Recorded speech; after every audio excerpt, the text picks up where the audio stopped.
Mae gennau bob ffydd yn yr ardal, y bobl. O'n i'n gwybod sef yn gweithio. Da ni gyd yn helpu'n gilydd. Dwi'n gwybod gyda fi jyst teimlad bod fi eisiau dod yn ôl. Ac o'n i byth di meddwl os ni'n dod yn ôl, chos oedd yn byd yma i fi dod yn ôl at. Mae bobl yn dechrau teimlo, mae pethau'n cael yn y llall. Mae hyn yn digwydd eto, wedyn mae'n jyst am, mae'n blwyddyn yn gallu bod o dda. Ni'n gyrru nhw i bob un gwlad sydd yn y byd, a da ni'n rhoi nhw i'r... Beth ti'n galw nhw? President o bob un gwlad.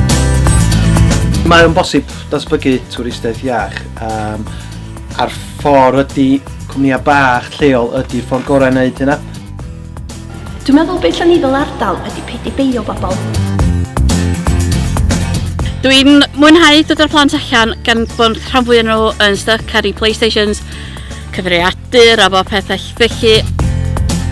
Feddwl na, os na cistfaen ydi hwn, a dos a neb di fod i fewn o fanna, ys 2000 o'r achos flynyddoedd, pwy a fwy.